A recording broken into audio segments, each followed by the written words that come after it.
한 분 한 분을 깊이 많이 사랑하시는 줄로 믿습니다. 우리 한번 옆분에게 인사하고 말씀드려요. 하나님이 참 사랑하세요. 시작. 아멘. 하나님이 사랑하신 줄 믿습니다. 힘을 내실 수 있기를 바랍니다. 저희는 누가복음을 주일 아침부터 지금 6번째 공부하고 있습니다. 오늘은 누가복음 강의의 6번째 시간입니다. 본문은 3장 20절에서 21절의 말씀을 가지고 은혜를 나누겠습니다. 한번 말씀의 제목을 따라해 보시지요. 누구의 소리를 듣고 사십니까? 누구의 소리를 듣고 사십니까? 다시요. 누구의 소리를 듣고 사십니까? 누구의 소리를 듣고 사십니까? 네, 누구의 소리를 듣고 사십니까? 라는 제목으로 한 은혜를 나누도록 하겠습니다. 사랑하는 여러분, 주일 설교는 주님의 음성이 교회 공동체에게 들려지는 소중한 시간입니다.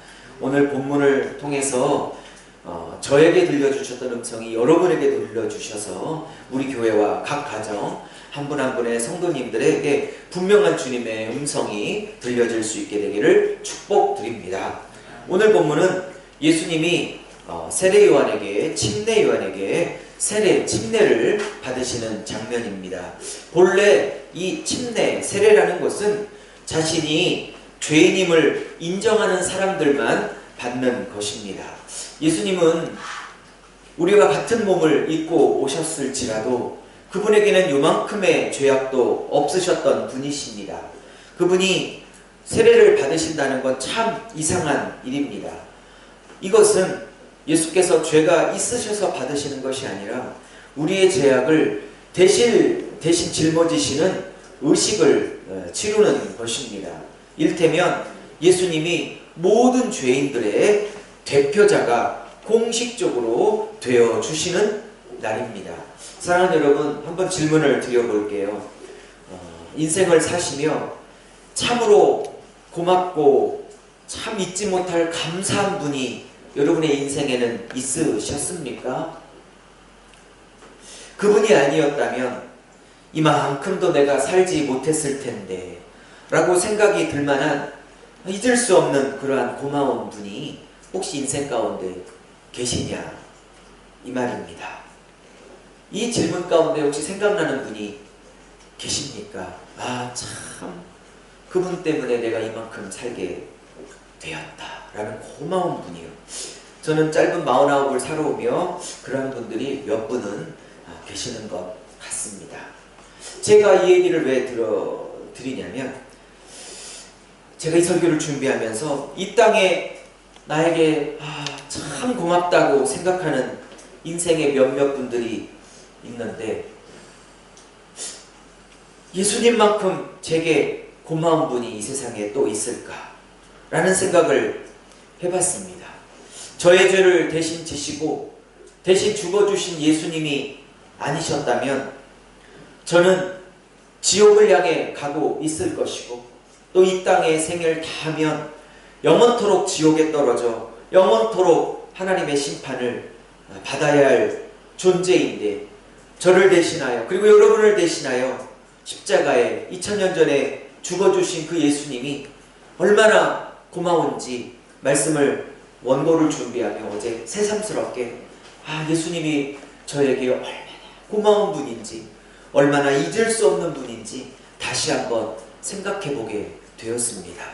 사랑하는 여러분, 우리는 예수님을 믿은 지가 10년, 20년, 30년, 40년 너무나 오래되었기 때문에 예수님이 얼마나 우리에게 소중하고 감사한 분인지 그분 아니었으면 우리는 이만큼 살 수도 없을 것이고 또 죽고 난 다음에는 영원히 불에 타는 지옥불에 영원토록 고통을 당해야 되는데 그분 때문에 우리는 이 땅뿐만 아니라 저 하늘에서도 영원한 천국의 그 축복을 누리게 되지 않겠습니까? 여러분과 저가 인생을 살아오며 참 고마운 분들이 많았겠지만 예수님만큼 이 땅이나 저 하늘에서 예수님만큼이나 우리에게 고마운 분은 없을 것입니다. 오늘 세례를 받으시며 예수님이 공식적으로 죄인의 대표로 3년간을 살게 되시는데 저는 많이 봤던 본문인데 어제 이 설교를 준비하며 얼마나 예수님이 새삼스레 고맙고 고마운지 몰랐어요. 사랑하는 여러분, 제가 늘 말씀드리지만 예수님을 믿었다는 건 그게 얼마나 귀하고 소중한 일인지 이 땅에서는 잘 표시가 안 나요. 예수 믿었다는 것으로 뭐 아파트 평수가 더 늘어나고, 예수 믿었다는 것으로 갑자기 몸이 회복되고, 예수 믿었다는 것으로 갑자기 자식이 잘 되는 법도 그렇게 많지는 않은 것 같아요. 그래서 예수를 믿은 것이 얼마나 잘한 일인지에 대해선 이 땅에서는 별 증거와 열매가 어쩌면 눈에 띄게 없을 수도 있어요. 그러나 우리 인생이 이 땅에 마무리되고 마지막 호흡이 끊어지는 그 순간에 천국과 지옥으로 갈라지게 될 때는 우리가 이 땅에서 한 80년, 90년 예수를 붙들고 살았다는 일이 얼마나 잘한 일인지를 그때 우리의 마지막 때는 절실하게 깨달을 날이 있을 거예요. 사랑하는 여러분, 오늘 본문을 풀어가기 전에 저는 예수님이 우리의 죄를 대신 짊어지셨던 공식적 사건, 세례 사건이, 침례 사건이 얼마나 우리에게는 큰 일이었고 고마운 일이 있는지를 말씀드리고 넘어가고 싶었던 것입니다. 사랑하는 여러분, 저는 오늘 본문을 통해 우리 교회에게 주시는 주님의 음성을 나누고자 해요. 저에게 주신 음성 3가지를 한번 나눠보고자 합니다. 첫 번째는 이러한 것입니다. 예수 믿는 사람들은 하늘의 소리를 듣고 살아야 한다는 것입니다. 다시요, 예수 믿는 저희들은 하늘의 소리를 듣고 살아야 된다는 것입니다. 오늘은 딱 2절밖에 읽지 않았지만 오늘 본문을 잠깐 소개해드리면 그런 것입니다. 예수님이 세례 요한, 침례 요한에게 나와 침례를 받으실 때 갑자기 하늘 문이 활짝 열립니다. 저도 중학교 때 세례를 받았는데요. 저는 성경을 읽을 때 중학교 1학년 때, 2학년 때 받은 것 같은데요. 제가 성경을 읽고 있었기 때문에 예수님이 침례 받을 때 하늘이 활짝 열리고 성령이 비둘기같이 임해졌다는 걸 믿고 제가 저를 침례 주신 목사님께 안수를 받을 때 기도 많이 했어요, 전날. 왜? 하늘문이 열리라고. 저도 비둘기 같은 성령이 임하도록 제가 그 어린 나이 때도 믿음이 있어가지고 그때부터 목사가 될 징조가 보였는지 제가 진짜 기도했어요. 주님, 저도 침례 요한처럼 예수님처럼 하늘문이 열려주세요. 그래서 침례 받고 이렇게 일어날 때 제가 하늘을 봤다니까요. 아무 일이 없었어요. 비둘기 성령이 임할 줄 알았더니 아무 일이 없고 참새가 우지짓고 있었습니다. 여러분, 예수님이 세례를 받으실 때 하늘문이 열려 비둘기 같은 성령이 임하여 하늘의 소리가 임하였습니다. 내가 사랑하는 자다. 내가 기뻐하는 아들이다. 라는 음성이 들려졌던 것입니다. 자, 여러분, 왜 하나님은 예수님에게 이 소리를 들려주셨을까요? 예수님은 세례를 받으시고 난 다음에 공식적으로 죄인들의 대표자가 되사 십자가에서 죽으셔야 하는 길을 가셔야 합니다.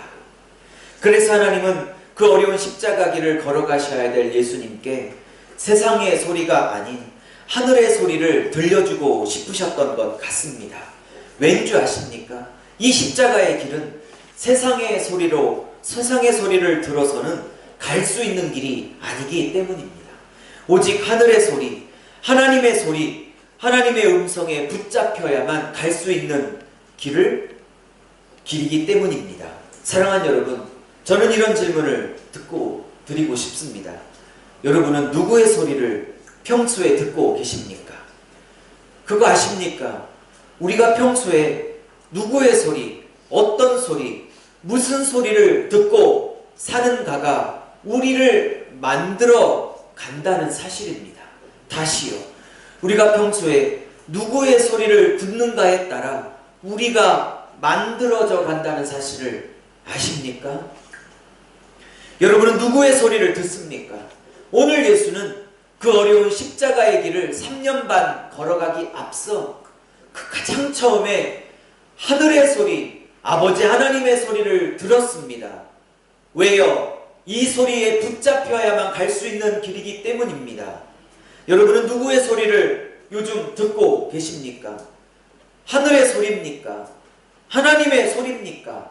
아니면 절망의 어둠의 세력이 주는 절망의 소리입니까? 너는 끝났어. 너는 희망이 없어.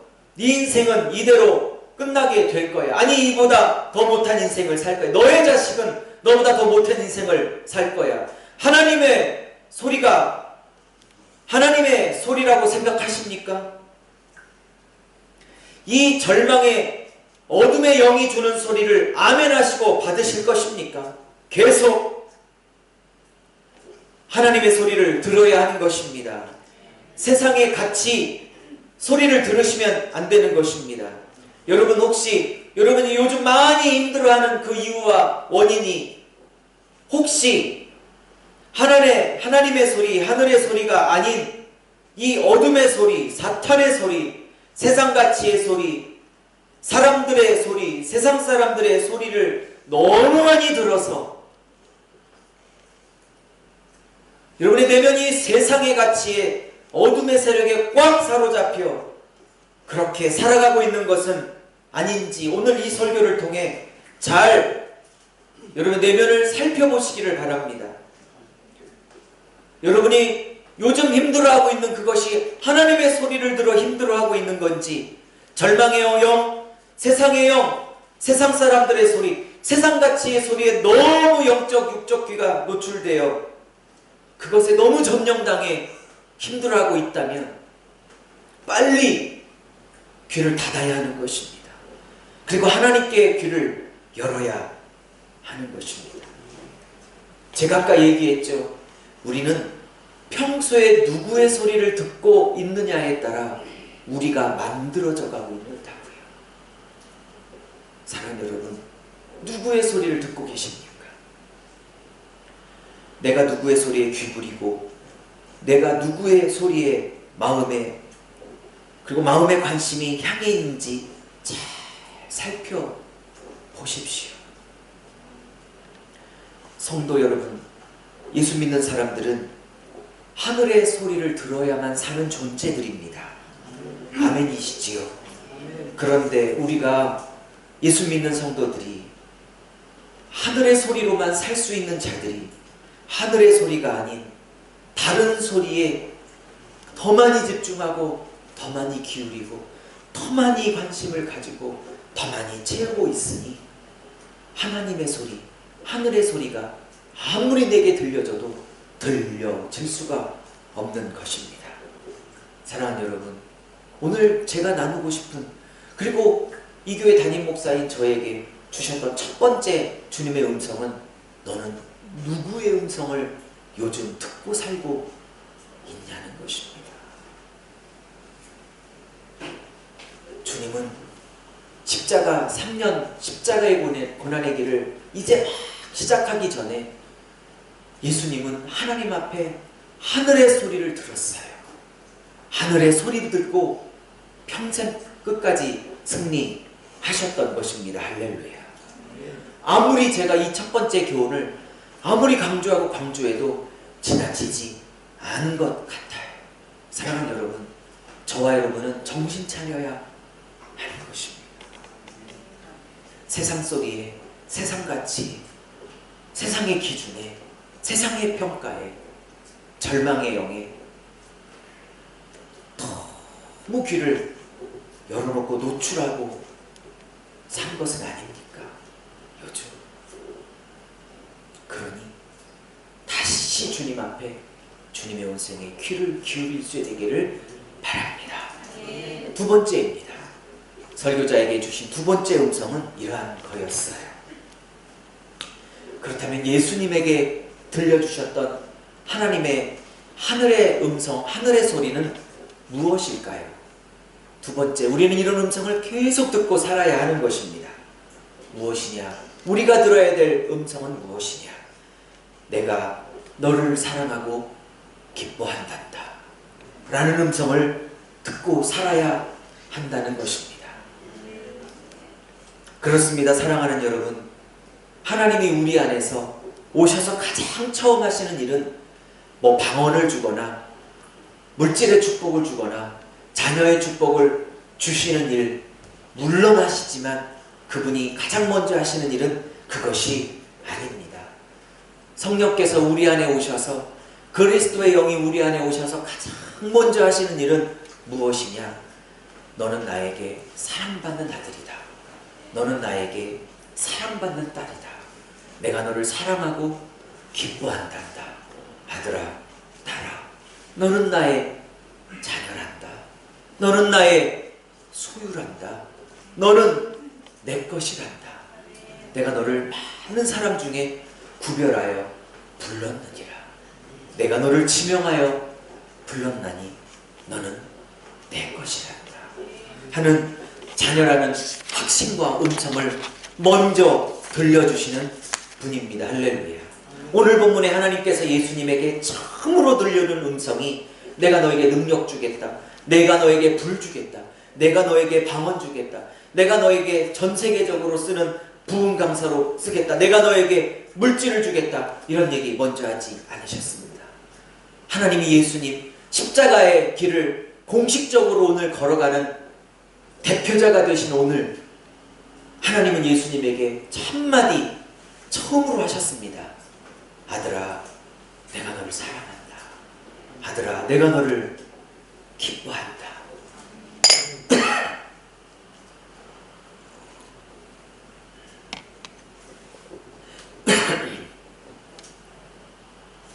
사랑하는 여러분, 사람은 누구나 자신의 존재감대로 살아가게 되어져 있어요. 자기의 정체성대로 살아가게 되어져 있어요. 존재감, 정체성, 좀 다른 말이지만 비슷한 말이죠. 내가 무가치하고 쓸모없다라는 왜곡된 존재감, 정체성을 가지고 있는 사람들은 반드시 인생을 쓸모없고 무가치한 인생을 살아가게 되어져 있습니다. 그러니까 어떤 삶을 살아가냐는 내가 나의 존재감과 정체성을 어떻게 자리매김하고 있는지에 따라 삶은 그대로 펼쳐지게 되어져 있습니다. 저는 며칠 전에 기독교 TV를 봤는데 깜짝 놀랐어요. 전 세계 행복지수를 뽑았는데 북한 사람들도 설문조사를 했더라고요. 어머, 깜짝 놀랐어요. 그 설문 통계가 전 나라 국민들을 다 이렇게 했는데 북한하고 한국을 비교했던 설문조사가 기독교 TV 얼마 전에 나왔는데 저는 당연히 한국 사람들이 행복지수가 훨씬 더 높을 줄 알았어요. 근데 북한 사람들이 행복지수가 더 높더라고요. 사랑하는 여러분, 왜 그랬는지는 저는 잘 모르지만 내가 무가치한 존재, 쓸모없는 존재라고 여기고 사는 존재감과 정체성이 있으면 인생도 그렇게 쓸모없는 그리고 가치 없는 보잘것없는 인생으로 그렇게 펼쳐지게 되어져 있습니다. 반면 내가 사랑받고 기뻐함을 받고 있는 존재다. 내가 의미 있는 존재다. 나는 가치 있는 존재다. 라고 그런 존재감과 정체성을 어렸을 때부터 가지고 있는 아이들은, 사람들은 실제로 인생들을 그렇게 살아가게 됩니다. 여기서 그렇게 살아가게 된다는 건 돈을 많이 벌고 뭐 부자가 된다는 뜻이 아니에요. 돈이 있든 없든지 가졌든지 못 가졌든지 그의 인생은 그렇게 밝고 행복하게 살아가게 되는 것입니다. 이런 긍정적인 혹은 부정적인 존재감, 정체성을 가지게 되는 그 출발은 그 사람이 그 어렸을 때부터 누군가의 사랑을 받느냐 못 받느냐가 그 원동력이 되는 것입니다. 특별히 한 10세 이전, 뭐 심리학자들은 6세, 7세 이전에 이미 다 결정된다고 학자들은 보고 있는데요. 부모님의 사랑이 이 아이의, 그 사람의 평생의 존재감과 전체성을 형성하는 데는 아주 절대적이라고 말하고 있습니다. 그러나 저는 동의하지 않습니다. 왜냐하면 하나님이 계시기 때문입니다. 물론 사람에게, 특별히 6세 이전에게 심리학자들의 말을 따르면 부모님에게 받는 사랑과 관심이 한 사람의 존재감과 정체성에 중요한 역할을 한다고 저도 굳게 믿고 있습니다. 그러나 저는 이게 절대적이 아니라고 믿습니다. 왜냐하면 비록 부모님에게 어렸을 때 또 다른 사람에게 그러한 사랑과 관심과 인정을 받지 못해 그 존재감과 정체성이 많이 깨어져 있는 사람이라 할지라도 하나님을 만나면 회복이 있는 것입니다. 예수를 만나면 회복이 있는 것입니다. 은혜 만나면, 은혜 받으면 회복이 있는 것입니다. 왜는 줄 아십니까? 나를 지으신 분이 나를 고칠 수도 있기 때문입니다. 나를 지으시고 이 땅에 태어나게 하신 분이, 그분이 나에게 다가오셔서 나를 사랑으로 만나주시면 나는 얼마든지 바뀔 수 있는 것입니다. 그러므로 저는 하나님의 사랑이 우리의 존재감을 만드는 일에 절대적이라고 생각하고 있는 사람입니다. 하나님의 사랑을 깨달으면 어느 누구든지 아무리 깨어졌어도 인생에 회복이 있는 줄로 믿습니다. 예수님도 마찬가지셨습니다. 예수님이라는 존재, 그분이 앞으로 해야 될 사역의 원천이 하나님이 날 사랑하신다 였던 것입니다. 할렐루야. 아무리 예수님의 3년의 삶이, 십자가의 고통이 어렵고 힘들었다 할지라도 예수님이 끝까지 그것을 이겨냈다는 건 그분이 하나님의 아들이었기 때문에 그래서 이겼다는 것이 아닙니다. 그분이 그 어려운 십자가의 길을 그렇게 이길 수 있었던 단 한 가지 원동력은 무엇인 줄 아십니까? 하나님이 날 사랑하신다. 하나님이 날 사랑하신다. 아멘 할 때까지 제가 해볼 거예요. 마지막 한 분까지 아멘 할 때까지 하나님이 날 사랑하신다. 하나님이 날 사랑하신다. 내가 이렇게 어렵고, 내가 이렇게 배고프고, 내가 이렇게 버림받고, 내가 이렇게 배반당하고 아무도 나를 인정하지 않아도 그가 끝까지 이 길을 걸어갈 수 있는 단 한 가지는 하나님의 아들이었기 때문에 이겼던 것이 아니라 하나님이 날 사랑하신다. 그거 하나 붙잡고 이겼다고 저는 믿고 있습니다. 사랑하는 여러분, 제가 설교 원고에 이렇게 적었어요. 그대로 읽어볼게요. 하나님이 부족한 나, 실수가 많은 나, 허물이 많은 나, 세상이 보기에 별 볼 일 없어 보이는 나, 아니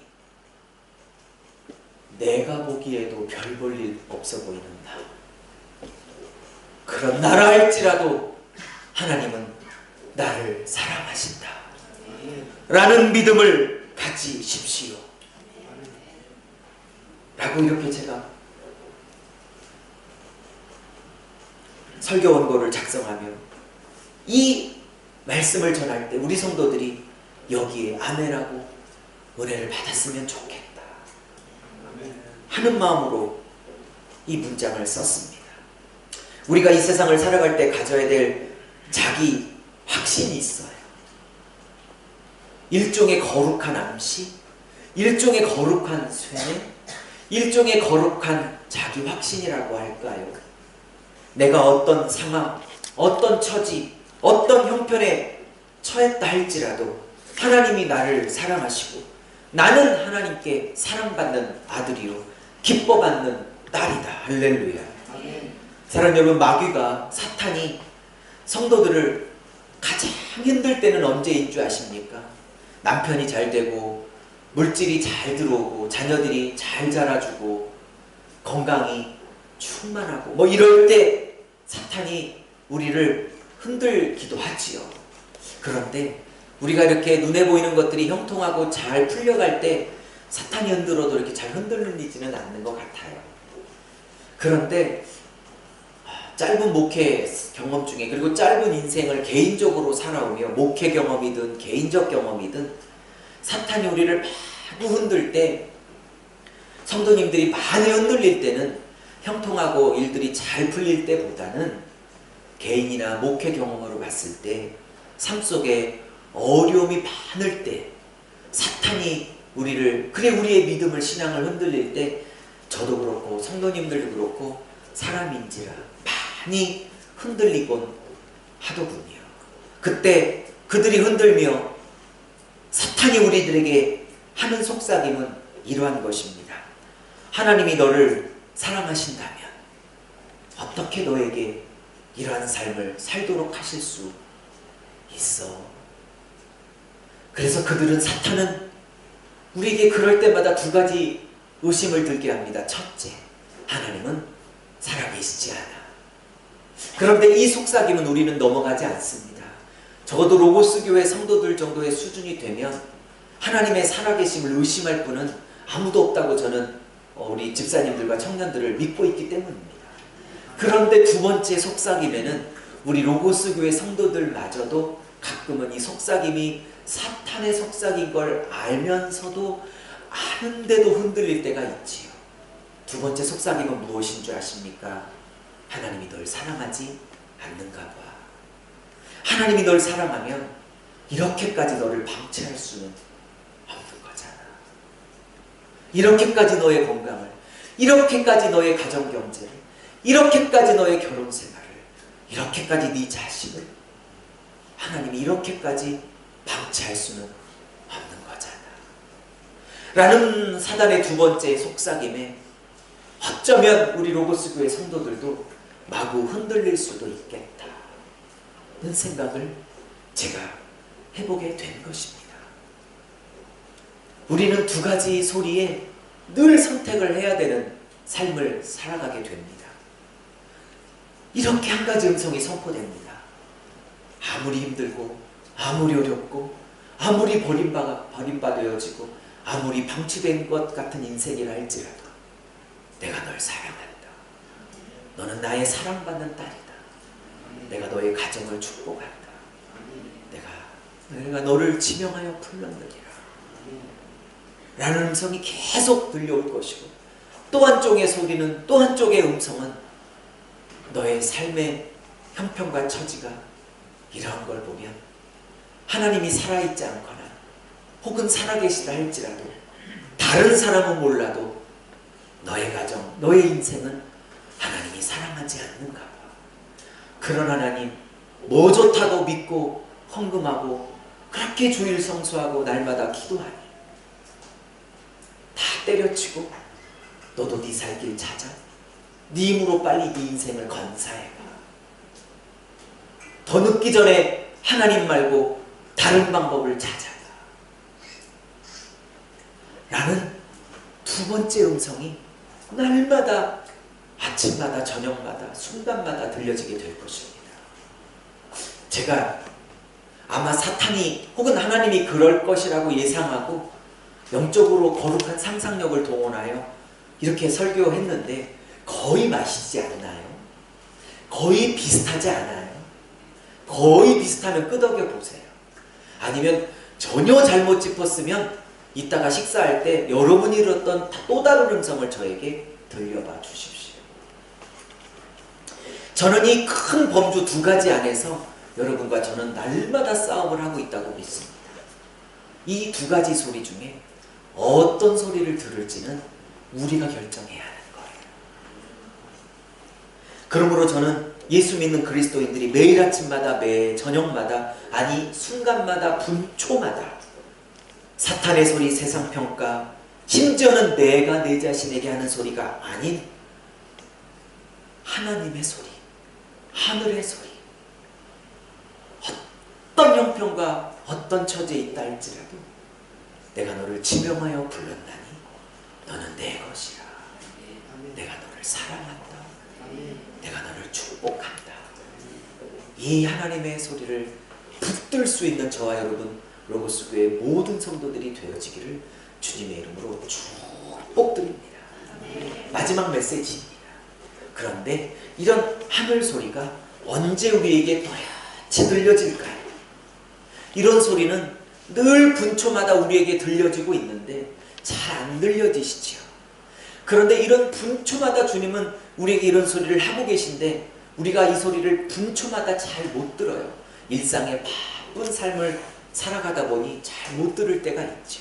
그런데 이런 소리가 분명하게 들려질 수 있는 공식적 채널이 있습니다. 저에게 주신 세 번째 메시지는 이러한 것입니다. 성도들이 이런 하나님의 음성과 소리를 들을 때가 언제냐? 성도들이 기도하실 때에, 성도들이 기도할 때에 하나님은 당신의 음성을 들려주신다는 사실입니다. 할렐루야.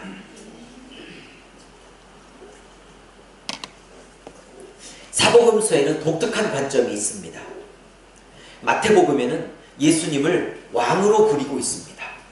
마가복음은 예수님을 왕이 아닌 고난받고 십자가 지시는, 즉 섬기는 종으로 그리고 있습니다.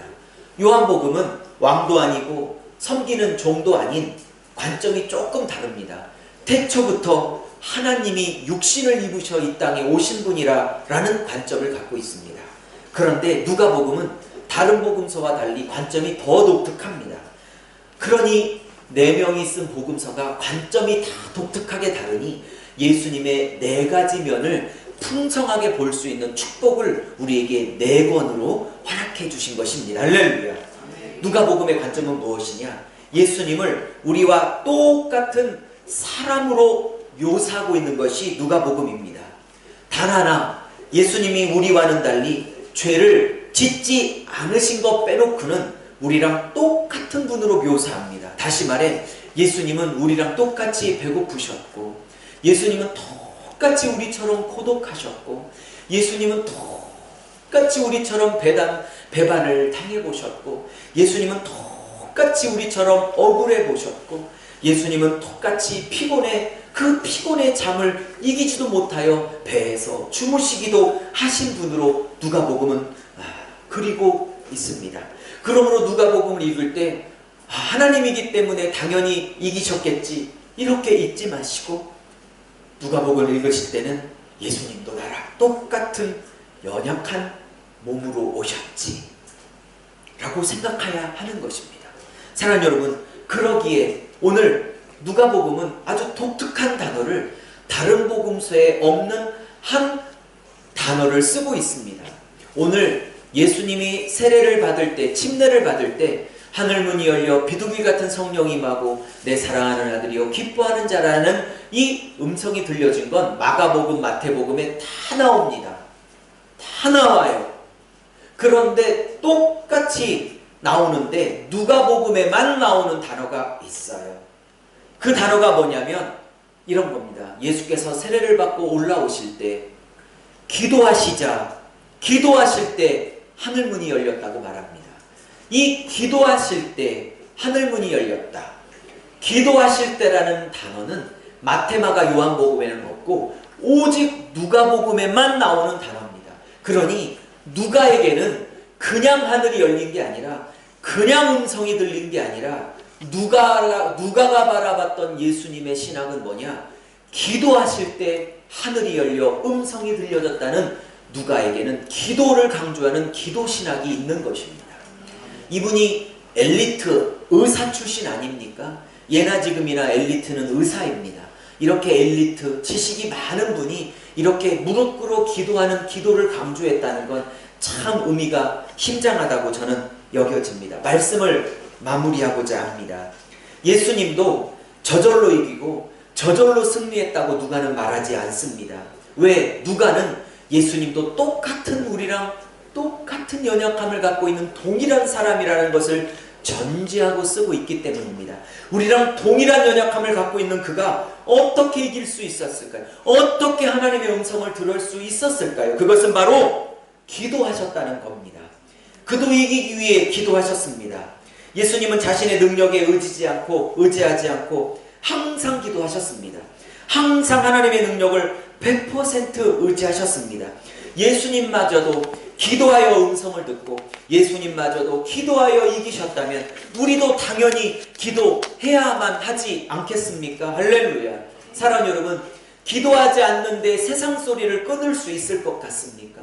기도하지 않는데 절망의 어둠의 영의 속삭임을 자살해라, 우울해라 하는 절망의 영을 끊어낼 수 있을 것입니까? 불가능합니다. 기도하지 않으면 미움의 세력을 이길 수 있을 것 같습니까? 기도하지 않으면 저절로 용서가 될 수 있을 것 같습니까?